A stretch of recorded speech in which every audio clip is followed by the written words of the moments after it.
Bonjour à tous, aujourd'hui on parle des verbes emmener, amener, ramener, apporter, emporter, rapporter et remporter. Des verbes qui se ressemblent un petit peu et des verbes qu'il est parfois difficile d'utiliser parce qu'on ne sait pas vraiment dans quelle phrase on doit utiliser quel verbe. Eh bien, c'est ce qu'on va regarder ensemble tout de suite. Déjà, vous pouvez faire la différence entre les verbes qu'on va utiliser pour les personnes ou pour les animaux, donc pour tout ce qui est être vivant, et les verbes qu'on va utiliser pour les objets inanimés. Pour les personnes, on utilise les verbes emmener, amener et ramener. Pour les objets, on utilise les verbes emporter, remporter, apporter et rapporter. Regardons d'abord les verbes qu'on utilise effectivement pour les personnes ou pour ce qu'on appelle les êtres vivants. Ça peut également être des animaux. Ces trois verbes que l'on va utiliser, c'est emmener, amener et ramener. On regarde tout de suite avec des exemples à la clé. Le verbe emmener. On emmène donc effectivement une personne, un animal. On quitte un lieu et on se rend vers un autre lieu. Regardez cette phrase. J'emmène mes clients au restaurant après la réunion.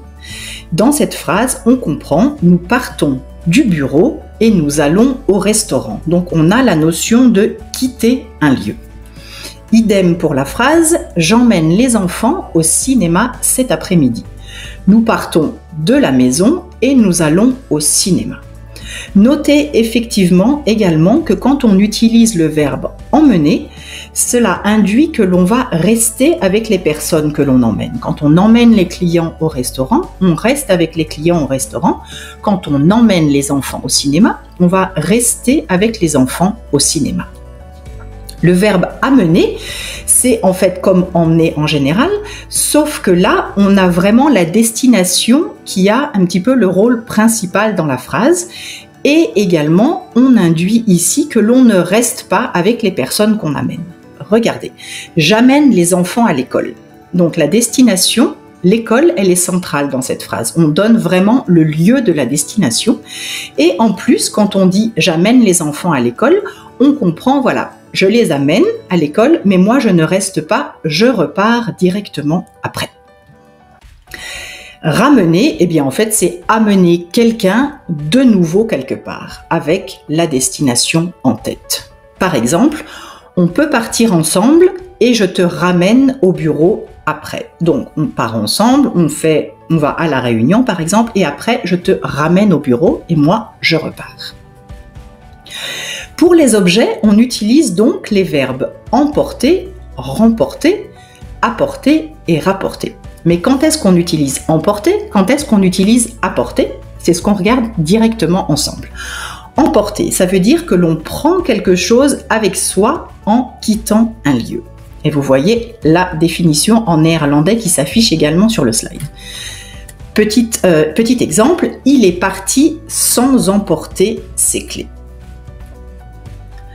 Apporter, on apporte effectivement aussi un objet, mais à nouveau, ici, la destination est très importante. C'est ça qui va avoir le sujet principal. Regardez, peux-tu m'apporter le dossier Bramco, s'il te plaît?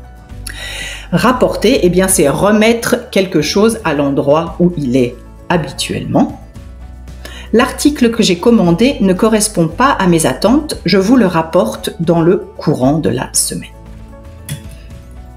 Voilà, et donc remporter, eh bien c'est emporter avec soi ce qu'on avait apporté à un certain moment. Et donc effectivement, par exemple, vous avez apporté par exemple un plat quelque part chez quelqu'un, eh bien la personne vous dira ensuite n'oublie pas de remporter le plat que tu as apporté.